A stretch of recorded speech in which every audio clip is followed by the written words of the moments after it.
नमस्कार बच्चों। आज हम प्रत्यय के बारे में जानकारी प्राप्त करेंगे। प्रत्यय, सबसे पहले हम ये जान लेते हैं कि प्रत्यय किसे कहते हैं। प्रत्यय वे शब्दांश होते हैं जिनको हम किसी शब्द या धातु के अंत में जोड़कर नया शब्द बनाते हैं। प्रत्ययों के जोड़ने से शब्दों या धातुओं के अर्थ में परिवर्तन हो जाता है। इससे पहले हमने उपसर्ग के बारे में भी पढ़ा था। उपसर्ग शब्दों या धातुओं से पहले जोड़े जाते हैं, लेकिन प्रत्यय शब्द या धातु के पश्चात जोड़े जाते हैं। प्रत्यय के कितने भाग होते हैं इस पर हम चर्चा कर लेते हैं। प्रत्यय के 5 भाग बताए गए हैं। सबसे पहला तिंग, दूसरा सुप, तीसरा कृत, फिर तद्धित और अंतिम स्त्री प्रत्यय। तिंग प्रत्यय का प्रयोग हम जो लकार के हमारे रूप चलते हैं उनके लिए प्रयोग किए जाते हैं। आत्मनेपदी और परस्मैपदी दोनों धातुओं के जितने रूप होते हैं उनके लिए हम तिंग प्रत्ययों का प्रयोग करते हैं। सुप प्रत्यय विभक्ति रूपों का प्रयोग करने के लिए प्रयोग किए जाते हैं और कृत प्रत्यय किसी भी धातु में जोड़कर बनाए जाते हैं और इनसे बने शब्दों को कृदंत कहते हैं। तद्धित प्रत्यय शब्दों के साथ जोड़े जाते हैं और इनसे विशेषण, क्रिया विशेषण शब्द बनाए जाते हैं। स्त्री प्रत्यय पुल्लिंग से स्त्रीलिंग बनाने के लिए प्रयोग किए जाते हैं। हमारी 9वीं कक्षा के पाठ्यक्रम में कृत प्रत्यय दिया हुआ है, यानी इसे हमें पढ़ना है और इनके 3 भेदों को हमें पढ़ना है। कत्वा, ल्यप और तुमुन प्रत्यय।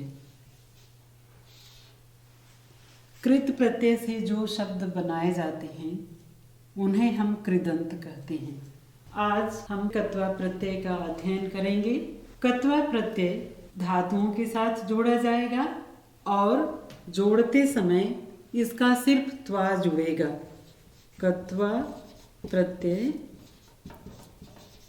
जब हम जोड़ेंगे तो इसका किसी भी धातु के साथ त्वा जुड़ेगा। जोड़ने के समय कुछ नियम हमें ध्यान में रखने होते हैं, क्योंकि हमारा कर्ता एक होता है और 2 क्रियाएं होती हैं। एक क्रिया पहले समाप्त हो गई होती है, उसके पश्चात दूसरी क्रिया होती है। जो क्रिया पहले समाप्त हो गई होती है उसको बताने के लिए हमें त्वा प्रत्यय का प्रयोग करना होता है।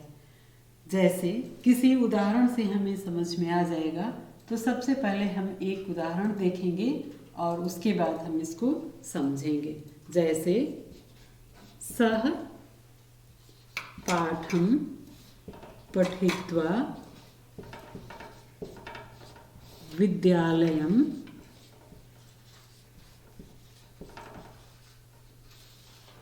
गच्छति।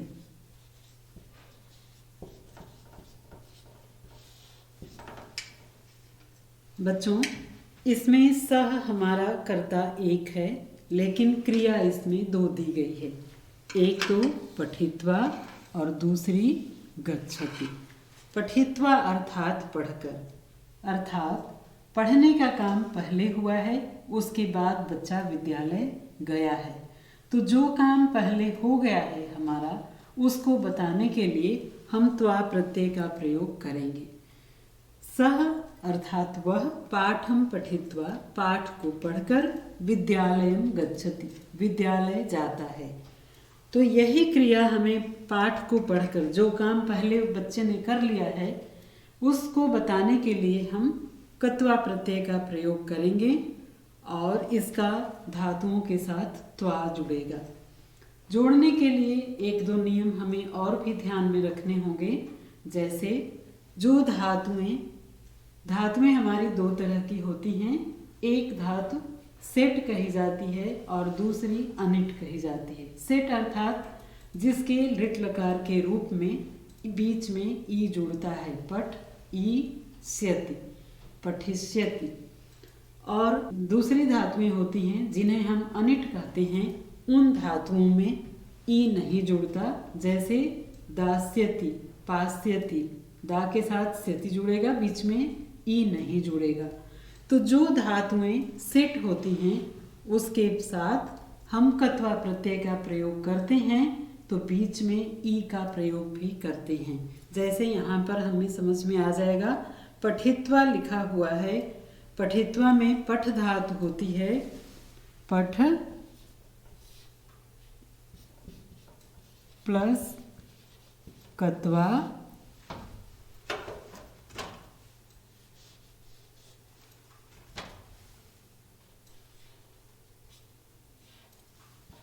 पठित्वा।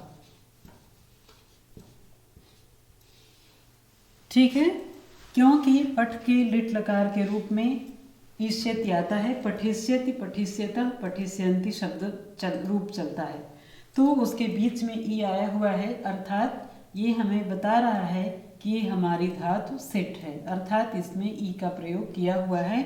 तो हम कत्वा जोड़ते समय इसके बीच में भी ई लगा देंगे, पठित्वा शब्द बनेगा। लेकिन जो धातुएं जिनमें बीच में ई नहीं जुड़ता, जैसे दा धातु है, दा धातु के साथ लिट लकार में दास्यति रूप बनता है, तो जब हम इसमें कत्वा प्रत्यय का प्रयोग करेंगे तो दत्वा हो जाएगा।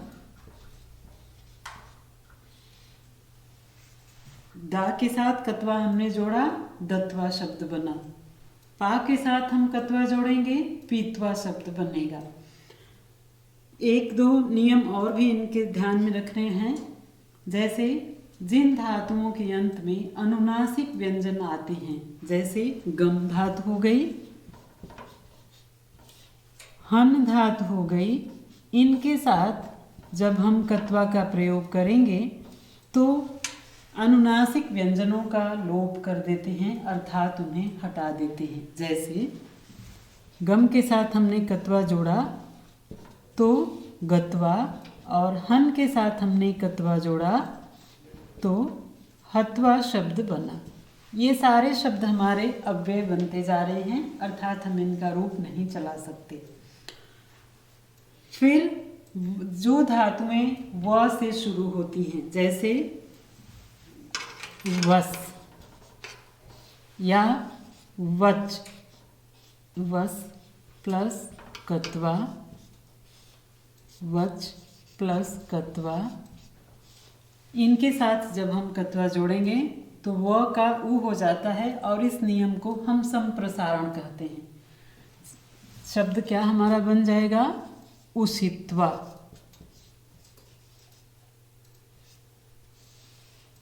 और वच के साथ हमने जोड़ा उक्त्वा। तो ये हमें ध्यान में रखना है कि व से शुरू होने वाली अगर कोई धातु है तो हम उसमें जब कत्वा जोड़ेंगे तो व का उ हो जाएगा। कोई भी अनुनासिक व्यंजन होंगे, गम है, हन है, नम है, तो उसके साथ कत्वा जोड़ते समय उस अनुनासिक व्यंजन का हम लोप कर देंगे। और जैसे ये गत्वा और हत्वा दो उदाहरण दिए हुए हैं, इनको हम ध्यान में रखेंगे। एक बार फिर से इनके बारे में देख लेते हैं। कत्वा प्रत्यय का जब हम प्रयोग करते हैं तो धातुओं के साथ होता है। जिस वाक्य में दो क्रियाओं का प्रयोग किया गया होता है उसमें पहली क्रिया के साथ कत्वा प्रत्यय का प्रयोग करते हैं। कत्वा कर या कर के अर्थ में प्रयोग किया जाता है। इसे पूर्वकालिक क्रिया भी कहते हैं, क्योंकि ये क्रिया पहले खत्म हो जाती है, समाप्त हो जाती है, तब दूसरी क्रिया आरंभ होती है। जैसे पाठम पठित्वा, यानी वह बच्चा पाठ को पढ़कर विद्यालयम गच्छति, विद्यालय जाता है। अर्थात पाठ पढ़ने का काम बच्चे ने पहले कर लिया, और उसके बाद वह विद्यालय जा रहा है, इसलिए जो काम पहले कर लिया है उसमें हम कत्वा प्रत्यय जोड़ेंगे। अब जोड़ते समय हमें 2-3 नियम भी ध्यान में रखने हैं कि किसके साथ जोड़ेंगे तो कैसे क्या शब्द बनाएंगे। जैसे मैंने आपको बताया कि पठ या गम किसी भी धातु के साथ जोड़ेंगे तो क्या इसका शब्द बनेगा, एक बार देखते हैं। पठ के साथ हमने कत्वा जोड़ा है, पठित्वा हो गया है, जबकि पठ में कहीं भी ई नहीं दिख रही है। लेकिन मैंने आपको बताया कि जो धातुएं सेट होती हैं उनके साथ हम कत्वा प्रत्यय जोड़ेंगे तो बीच में ई भी आ जाएगी, जैसे हमारा पठित्वा शब्द बना है। ऐसे ही खाद के साथ जोड़ेंगे खादित्वा, लिख के साथ जोड़ेंगे लिखित्वा। लेकिन जो धातुएं सेट नहीं होती, अनिट होती हैं, उनके साथ जब हम जोड़ते हैं तो उसमें बीच में ई नहीं आता। जैसे दा है, पा है, तो दा के साथ हमने जोड़ा तो दत्वा शब्द बना और पा के साथ जोड़ेंगे पीतवा शब्द बनेगा। वैसे ही जिन धातुओं के अंत में म या न अर्थात अनुनासिक वर्ण आते हैं उसमें हम जब कत्वा जोड़ेंगे तो म और न का लोप कर देते हैं। जैसे उदाहरण में हमने दिया है गम प्लस कत्वा गत्वा शब्द बना है और हन प्लस कत्वा हत्वा शब्द बना है। तीसरे नियम में मैंने आपको ये दिखाया है कि जो धातुएं व से शुरू होती हैं अर्थात वस और कत्वा का उदाहरण दिया है, व का उ हो जाएगा, इसे संप्रसारण कहते हैं। और वच के साथ हमने कत्वा जोड़ा तो ये उक्तवा हो गया है। अगले कालांश में हम ल्यप प्रत्यय के बारे में पढ़ेंगे। तब तक अपने पाठ से कत्वा प्रत्यय से मिले हुए शब्दों को, बने हुए शब्दों को ढूंढ करके लिखेंगे। धन्यवाद।